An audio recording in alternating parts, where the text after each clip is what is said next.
Hello everybody, welcome back to the Garibaldi Red podcast. The season may be over and Forest may be playing in the Premier League for yet another season, but podcasts aren't yet. We are here to do a bit of a end of season review and awards type podcast, and no other better man to join us from a hotel room. He's got up bright and early in the States for us.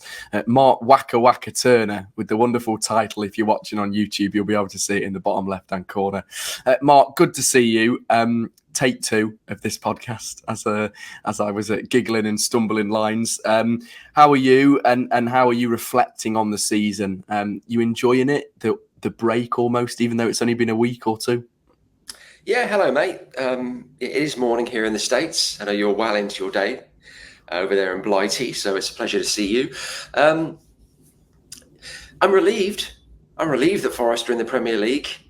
Obviously, I was a bit of a naysayer with, 9-10 games to go.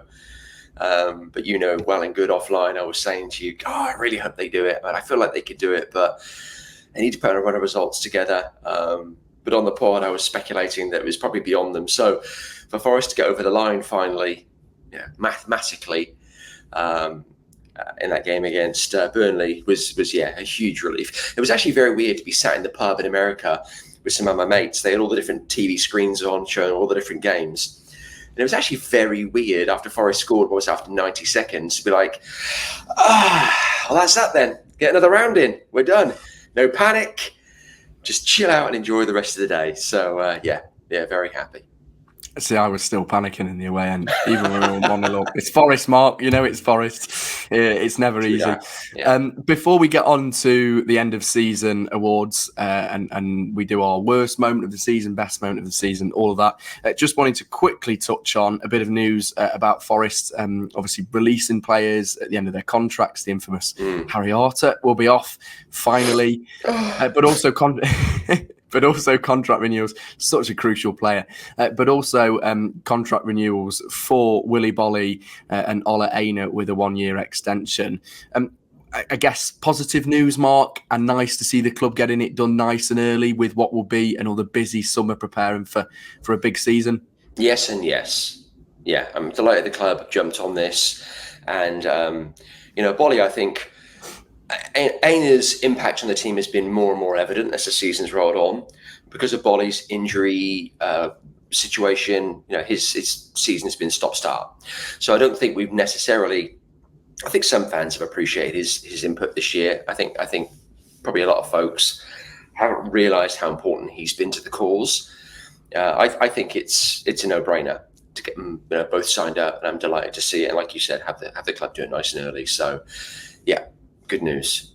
Yes, good stuff. With Harry Arter, I've got to say, genuinely devastated. I do not know who's going to slice the oranges now. Apparently, to be fair with Harry Arter, apparently he was helping the under-21s doing some coaching of some sort. So fair play. There you go. Yeah, he had an impact in some way, shall we say. Enough said about that. Let's look back on the season with our end of season awards. We were going to go with suits, weren't we, Mark? But we thought we'd go a bit more casual for giving out the awards. Let's start with the moment of the season. We'll start with your answer, and then I'll chip in off the back. So is this high point or low point? High point, moment of the season. So a good moment, Mark. All right. Well,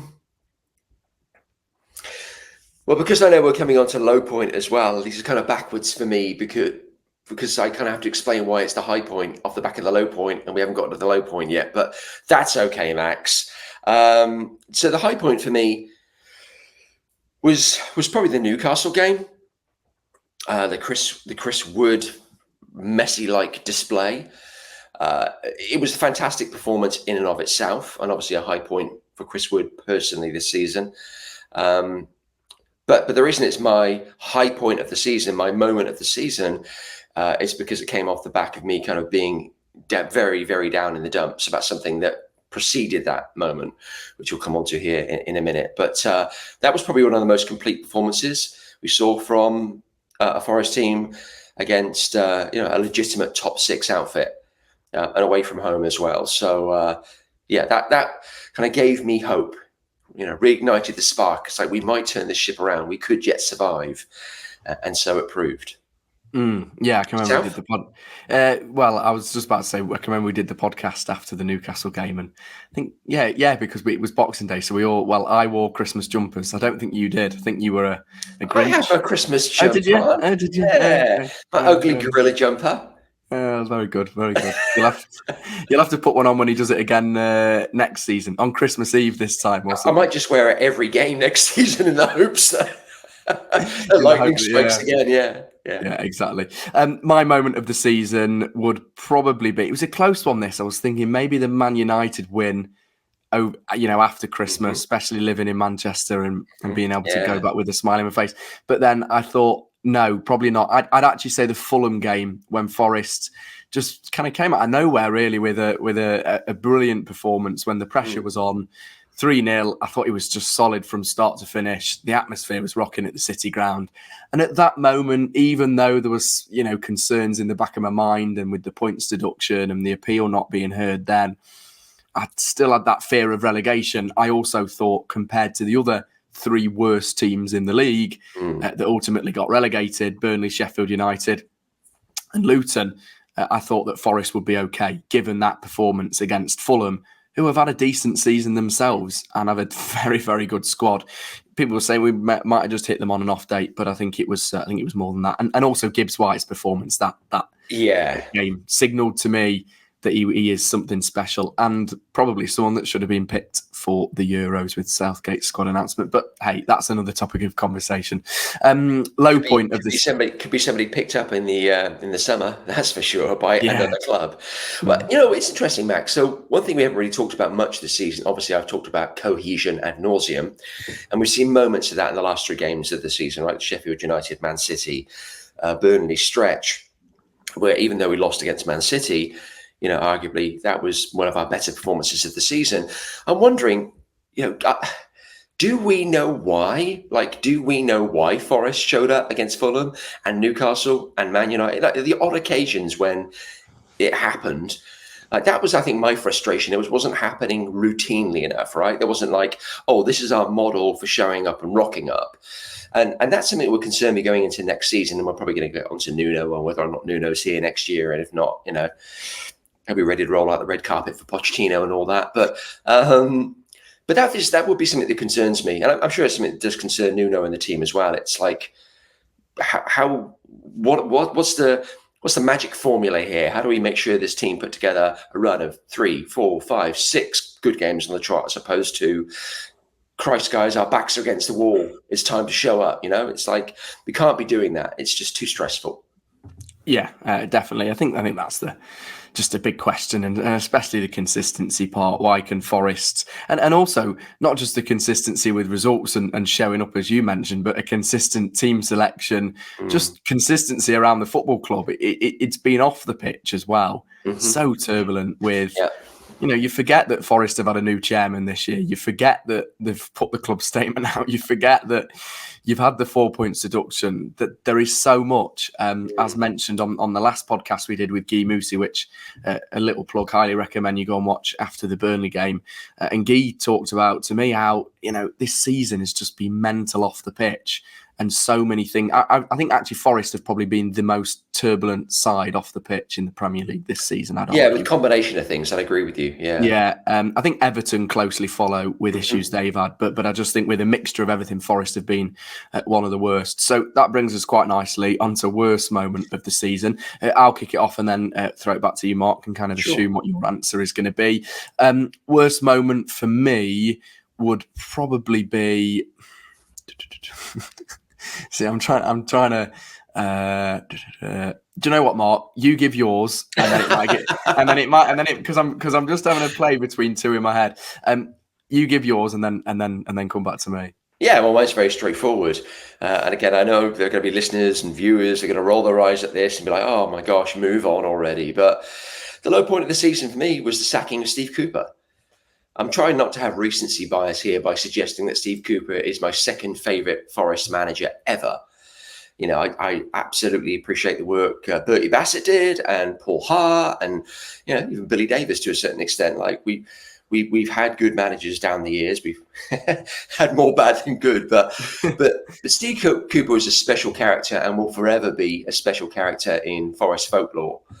Not just because he finally got us back to the promised land after 23 years in the wilderness, but because of, it's interesting. It's really come back to me, Max, this week with Jurgen Klopp leaving and all the statements that have been made, not just about, the trophies that he has accrued, which arguably should have probably been more, but he was given kind of additional leeway because of how he conducted himself, how he connected with the city of Liverpool, how he understood, right, the makeup of the fans and what was important to them. And in terms of how they played their football and present themselves to the world. And Steve Cooper had that very same thing when it came to the city of Nottingham and to the Garibaldi faithful. And I really don't know that another manager has made that connection as deeply, other than, of course, Brian Clough. I mean, we could argue Paul Hart, because Paul Hart obviously goes back to, his playing days with Forest as well. But yeah, that was... Obviously, it was kind of inevitable. We knew it was coming, right? It was the gathering. It was the dark storm clouds on the horizon, and you're like, you can't hold those back. That's it. They're going to show up, and rain is going to fall, and the axe fell, and so very, very sad. And I sort of think back on that. I do think I sort of think, yeah, okay, yes, we survived under Nuno, but would Cooper have found a way? And it's a big, I'm kind of inclined to think that he would have done. And then I'm like, okay, so if he could have done, would I rather be at this point with Steve Cooper still at the helm? And inarguably, I would. So anyway, got off on a big old ramble there. Done a Dave. That's what I just did there. Sorry, Dave. We could do a segment next season. Done a Dave, where we just clip the biggest rants up of the season. Great idea, Mark. You've just made my job easy planning for this podcast next season. Anyway, so that's my low point. Yeah, I've thought of my low point, worst moment of the season, similar to yours. The Fulham defeat 5-0 was just absolutely dreadful away. I wasn't in the away end. I can remember watching it from home, and it was the week that I took over the Garibaldi Red podcast. It was our first week. Terrible week for Forest all around there. Yeah. Thanks, mate. You're not the first person to say that. And I thought it'd be a nice quiet week, and it'd be, quite smooth, and we'll just kind of get into it, and it would be a nice week for Forest. And then that happened, and then Steve Cooper departed pretty much the week after. That's right. So that was my worst point. Just a poor team performance. Everyone at that point was thinking that Steve Cooper was going to leave. Everyone was down in the dumps, and everyone thought that Forest would most likely get relegated. But there you go. Football, it is a funny sport. The highs and lows, and they're ours. Which brings us nicely onto players and most improved player. I feel like we're like teachers picking out the most improved school kids, right? But most improved player, for me, would probably be, I'd probably say Harry Toffolo, which is a bit of an odd one because Harry Toffolo didn't fit. Obviously Harry Toffolo wasn't featuring for Forest that much last season. However, I just think most improved in terms of an off the pitch, almost character as well. He's been a big character around Forest in the community. We've seen the great work he's done.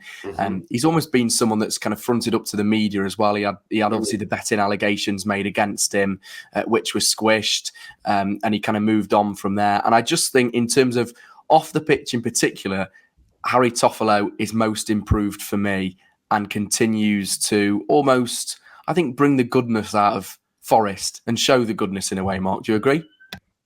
That's lovely. It's what nice sentiments, and I think it's important actually. You call out, the work he's doing in the community, particularly around mental health and whatnot. Yeah, it's so critical. And you're right. I think we have short memories as fans. Like Toffolo was in the wilderness. It really wasn't part of the plans last season, or apparently this season either. And yet, whenever he's played, I'm processing that. That's an interesting one, Max, and that's actually a pretty good shout. I rolled my eyes to begin with, but shame on me. And I think I don't know if there's another Forest player who has so few minutes on the field and yet manages to have a song about him. Yeah, it's a great song awesome. as well. Yeah, I know, it's pretty awesome. Yeah, good shout. Mine, I think, would be, staying with the fullbacks theme, would be Nico Williams. Yep. I think he's got stronger and stronger as the season's rolled on. I was actually really excited when Forest signed him, now having seen him play at Liverpool, and I thought he was a rising star. It was clear, obviously, he wasn't going to get ahead of the likes of Robertson and Alexander-Arnold, but I thought that was a really good, shrewd pickup, probably something to do with the Welsh connection with Steve Cooper. But he was a player that I thought would blossom, given opportunity and given the minutes, right? Which, of course, he was starved of at Liverpool because of the aforementioned players that were ahead of him in the pecking order. And I think he has grown. And I think, going to international tournaments with his country as well has helped develop him and mature him as a player. And he's gone from being one of those players that you think, oof, he has a mistake in him, to being one of the most reliable in a Forest shirt this season. So he'd be my shout. Good shout. I agree. I think Harry Toffolo and Nico Williams are almost two players that not have come out of nowhere, but almost the improved part, almost. And I just think in a way, again, as you said, they come on the pitch for a short while, they're almost reliable, and you feel in a way they almost understand the fans. They almost understand what it means to the football club to be in the Premier League. How many times have we touched on leaders and people this season, and in terms of Forest, almost on the pitch, having those leaders, having that fight and desire for the football club. And I think Nico Williams and Harry Toffolo definitely are. Most underrated player, or player that's almost not shouted about enough. You start with yours, Mark, and then throw it back. Yeah, this is dead easy for me. I mean, there are a number of different candidates, and the aforementioned Willy Bolly would certainly be one of them. Although I don't think we've seen enough of him this season for him to merit an award. So again, like I said, this is easy for me. Ola Aina, the man we mentioned at the top of the pod, getting his contract extension. He has been incredible. And maybe he's not the most underrated, because I think if you ask any Forest fan, I think we'd be in unison on this one. Like, yeah, he's been fantastic this year. And again, one of those players who's just gotten stronger as the years rolled on. But I had unlike Nico Williams, where I had kind of, a catalogue of games to look at and kind of expectations and baggage that came with him. With Aina, I didn't have any of that. I didn't know what to expect. And when you consider that we have a fullback join us that played in the World Cup final, scored the winning penalty. Oh, did he really? Nobody's ever mentioned that. Who's done next to nothing this season, and then got Ola Aina, who's just, I think, killed it. That's a very easy one for me. Yeah, good shout. Mine would be, and not underrated in terms of a criticism to him, but almost player that's people have forgotten about of how crucial he's been. Matt Turner, yeah. No, Matt Sells. No. Hey, good lad. Yeah. I think didn't even tee that up with the two Mats. Well, exactly, yeah. Comedy act. Okay, cool. Great. The two M's, Max and Mark. That's a good shout, though. He's fantastic.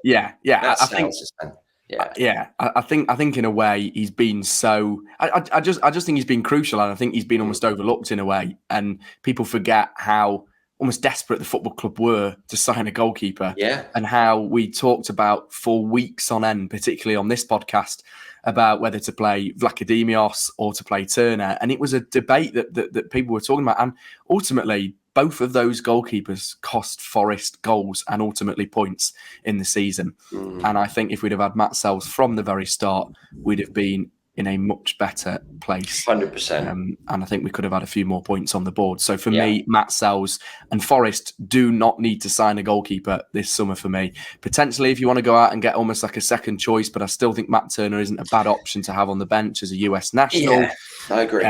I just think Matt Sells should be the number one. Again, we talk about consistency. Well, let's start from the back and start with the keeper. And Matt Sells. They might need another keeper for depth, Max, because obviously Henson's gone now. And I think they're going to get rid of one of Turner or Vlachodimos. So, and I would personally, obviously with the Turner bias, would rather see Turner remain at the City Ground as a backup. So they might need another keeper for depth. But in terms of a number one, I think you nailed it. It needs to be Sells. Exactly. Right. That brings us nicely onto player of the season, which is, I was about to say it's an easy one. It probably isn't, actually. It's going to be between two. I think we all know which two it will be. Murillo was voted officially the best Forest player of the season. Yeah. I'm going to agree. I'm going to say Murillo. I was close to saying Morgan Gibbs-White. And look, no one's saying that Gibbs-White hasn't been such a crucial part to Forest. We would be lost without Morgan. However, I just think Murillo, for almost his leadership at just the age of 21 at the back four. I watched him at Sheffield United when Forest went through a rocky spell in the first 10 or 15 minutes. And he almost looked, he kind of made this, he sprinted back and I think it was Brereton Diaz was one-on-one and Murillo made this fantastic tackle to put the ball out of play, to basically save Forest from going, I think it was 2-0 down at the time. And he almost looked over to the away end, smiled, as if to say, don't worry, folks, I've got you covered. Do you know what I mean? And I just think he's been that player this season that Forest have needed, a leader. And to say the guy's just 21 years old, first season in the Premier League, phenomenal. Don't know if you agree, Mark. Yeah, player of the season is firstly, that's a great summary of some of Murillo's contributions this year. And obviously, I've already nailed my colours to the mast when it comes to that young man, suggesting that he'd be one of the most sought after centre backs on the planet here in the next 5 years. People are talking about him maybe moving on to another team in the Premier League, and there have been some suggestions, teams that are really no more than sort of 5 or 6 places above us. Yeah, I think his sights need to be set much higher than that. I think if he's not rolling out for a Real Madrid or an AC Milan or a PSG at some point here in the next few years, something's gone horribly wrong with his career, because he has it all. It's interesting, though, player of the season, Max. I don't know that I'm going to be controversial here. We're going to, as we say in America, it's going to throw you a curveball. And that I don't think I have a player of the season. It is Murillo. Okay, it is Murillo overall. But he's definitely, his season has ebbed and flowed. He's had high points, he's had low points, he's done well, he's made mistakes, as you'd expect of a player of his age. But I think it's, the more I listen to fans online and the conversation around player of the season, I think it's players have had good half seasons, right? Morgan Gibbs-White has had a really good half season. Matt Sells has had a really good half season by virtue of the fact he came in midway through the season, right? It's like, if you look at the contribution, again, Nico Williams really got strong the second half of the season, same with Ola Aina. I'm struggling to think of a player of the season because nobody's really been consistent from first whistle to the last. But with all of that being said, I will circle back to it is Murillo. It is Murillo because of the extenuating circumstances, his age, him having to come from another country, learn another language. You talked earlier about the tumultuous season that Forest have had. He hasn't shown up to a club where things are like settled and calm and, let's drip feed him into the team and let him find his feet. Lad, get in there. Get in there and sort out that defence at 21 years old and with limited minutes, professional minutes at this point. It's kind of remarkable. So because of those extenuating circumstances, I'm going to go with you with Murillo. Yeah, it's an interesting one with Murillo as well. When Forest signed him, he was recommended by one of Forest's scouts. And basically the Forest scout thought Murillo was that good. He went directly to Mr. Marinakis to tell him about Murillo. Really? So, wow. Yeah, so there you go. So a big player, and obviously someone that Forest highlighted straight away in arguably what fans sometimes would say a poor season of recruitment. That piece of business surely isn't alongside some other. It's been one of those where you can argue either way. Very. It's just a bit like Forest, a bit hit and miss on and off the pitch. Murillo's first Premier League season statistics wise, I mentioned these on the last podcast, but just to reiterate how important he's been: 2 assists, 77% pass accuracy, 3.7 long balls per game, 1.2 interceptions per game, 1.6 tackles, 4.6 recoveries per game, 3.6 duels won, and 4 clearances off the line. Forest. 2 own goals. Get in there, son. And Forest's player of the season at just the age of 21. I need to get outside more, don't I, instead of researching those stats. Which brings us on to a bit of a flip side for our kind of last award that we're going for in the podcast. Worst signing of the season. Mark, over to you. I guess I'll leave a pregnant pause here for dramatic effect. Jeez. It's Divock Origi, isn't it? It is. When you look at Murillo and everything he's accomplished, given the circumstances, which I think do need to come in, be factored in when you're looking at player of the season. With exception of, again, the aforementioned Montiel, I don't know that a player arrived at the City Ground this season with more expectation based upon his prior body of work. Do you think Sangari's maybe a shout for the worst signing? Sure, you can make that yours, but Absolutely. I mean, yeah, it's probably a coin toss. Mm. It's probably a coin toss. But yeah, no, I'm going with Origi. Yeah, I'd probably agree. I was close to saying Sangare, but I And think we need to. also Sangare is still going to be on the books next year, and you or I might bump into him at a dark alley. So I don't want to get the wrong side of the fella. Origi's going to be gone. So neither. Yeah, no, I don't fancy getting on the wrong side of Sangare either. I'm glad you said that, Mark. I think Divock Origi, to say that the guy, and I know we talk about Montiel scoring the winning goal in the World Cup final with the penalty, but Divock Origi scored a winning goal in the Champions League final for Liverpool just a few years ago, and he's played for some good clubs. Like he has a good resume. But he's done absolutely nothing for Forest. If we're being brutally honest, he has been the worst sign of the season. He's been dreadful, and I just think his attitude. I just looked at him when I watch him, and I just think the attitude of a professional footballer like that isn't going to help either. So sorry, Divock, you won't be missed, to say the least. There you go. Yeah. Last question, not really an award, but just quickly, Mark, what do Forest need to do next season to almost establish ourselves in the Premier League again and continue the improvement on and off the pitch, I guess? Yeah, I mean, we could take this conversation in any number of different directions, right? We can start talking about positions that need to be strengthened, deadwood that needs to be cut, all the things, right? We could just run the gamut here on, owners need to calm down and let the coaching staff do their job, and probably let's not hire an ex-referee this next season to come and, in inverted commas, assist us. But for me, keeping it simple and concise, whether it's Nuno or somebody else, whoever the manager is this summer, that there is obviously work that needs to be done around recruitment. But I think once we feel like we have the pieces in place, what Forest really need to do, and here it comes again, folks, is they need to create a cohesive team. To your earlier point, Max, it would be nice to know who our starting 11 are and have that be consistent.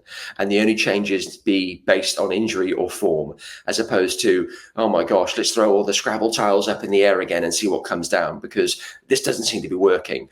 I want to see intent. I want to know who my starting 11 are. I want to see intent in terms of like the way we play, the way we're going to approach the Premier League this next season. This season, for many reasons, as you mentioned, it's been all over the place, but no more so than on the field. And it's been very, it's been all over the place. And so I want to see that work be done this summer, and I want to see evidence on the field in the first few games of next season, because I think with that you'll have confidence. With that you'll say, okay, yeah, this is going to be a strong third season. Forest know what they're doing. We can see the approach. We can see the way we're trying to play. This gives us hope. Like we're on steady footing. Yeah, definitely. Nice words. I agree. I've got nothing really more to add. I just want a quiet season, to be honest, Mark. I'm 100%. Genuinely just want a nice, quiet season. Right, that does us nicely. I think this summer we'll be back with lots of stuff. Well, hang on a second. I got one more award. Of course. Okay. Oh, go on.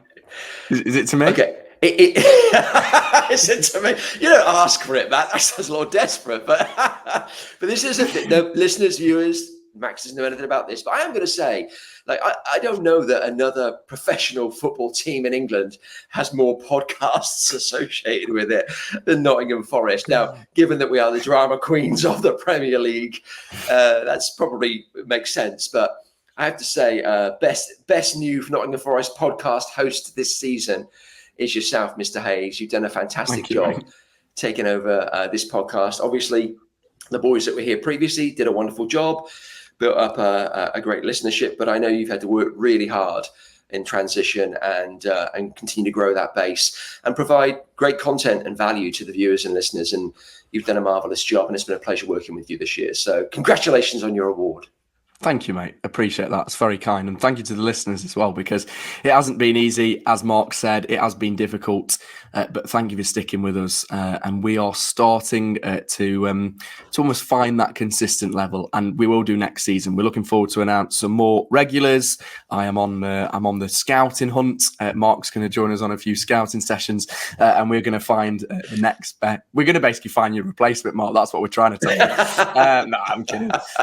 Your contract's renewed for next season. We are going to be introducing some more regulars to the podcast, and we're hoping to be joined by more former Forest players next season as well. Robbie Earnshaw is hopefully going to be joining us in the next few weeks to talk to us about his thoughts on Forest season. And just what it's like as a player for pre-season and everything like that. We will keep you updated with transfers if there's any managerial rumours and things like that. So we will keep you updated in due course. Sarah will be back as well with her Q&As throughout the weeks, and we will we look forward to creating more content over the summer and hopefully a quieter season next season. Mark, thank you for all of your contributions. I was about to say we'll see you next time for our preview for Take That on Saturday, because they're at the world famous City Ground. Come on, Mark. Last time I was on the podcast, you threw a song at me. Let's not do that again. Yeah, don't worry. Because embarrassingly, I probably know it. I'm going on Sunday. It's going to be all right, lad. Okay, mate. Yeah, that's awesome. I won't start making you sing Have a Little Patience, although we might have to sing that next season with Forest. Right, we'll see you next time. Do give us a like, share and subscribe on YouTube. Be sure to follow us across Apple and Spotify podcasts. From me and Mark, have a wonderful summer. We will see you in the next few weeks for more Forest-related content. Come on, you Reds.